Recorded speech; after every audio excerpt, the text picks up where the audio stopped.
of social forces, as the experiment of Solomon Asch reveals. The experiment you'll be taking part in today involves the perception of lengths of lines. As you can see here, I have a number of cards, and on each card there are several lines. Your task is a very simple one. You're to look at the line on the left and determine which of the three lines on the right is equal to it in length.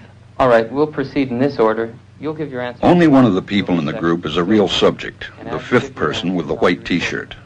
The others are confederates of the experimenter and have been told to give wrong answers on some of the trials.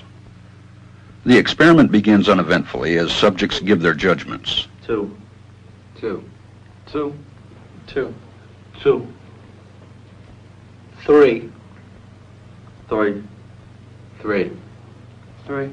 But on the third trial, something happens. 2, 2, 2, 2, 2. The subject denies the evidence of his own eyes and yields to group influence. 1. Asch found subjects went along with the group on 37% of the critical trials. But he found through interviews that they went along with the group for different reasons. 1. 1. They must be right. There are 4 of them and 1 of me. 1.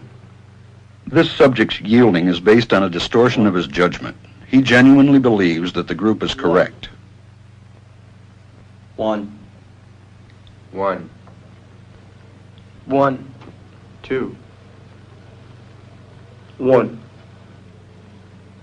2. 2. 2. I know they're wrong, but why should I make waves? 2. In this case, the subject knows he is right, but goes along to avoid the discomfort of disagreeing with the group. Here, the distortion is at the level of his response. 2. 2. 2. 2. In the previous experiment, the naive subject stood alone against the group. In this variation, Asch gave the naive subject a partner, here seated in the third position, who also gives the correct response.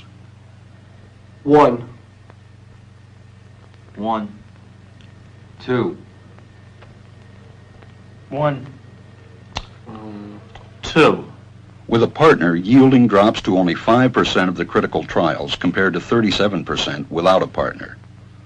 Although subjects report warmth and good feeling toward the partner, they typically deny that he played a role in their own independence. The partnership variation shows that much of the power of the group came not merely from its numbers, but from the unanimity of its opposition. When that unanimity is punctured, the group's power is greatly reduced. Sometimes we go along with the group because what they say convinces us they are right. This is called informational conformity. But sometimes we conform because we are apprehensive that the group will disapprove if we are deviant. This is called normative conformity. The strength of the normative factor is shown in another variation carried out by Asch.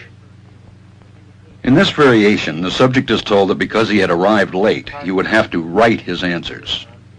Subjects in this private response experiment are exposed to the same amount of misleading information as other subjects, but they are immune from any possible criticism by the group.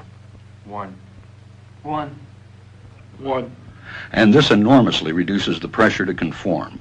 Conformity drops by 2/3. Asch's experiment is a classic. It reveals how people will deny what they see and submit to group pressure.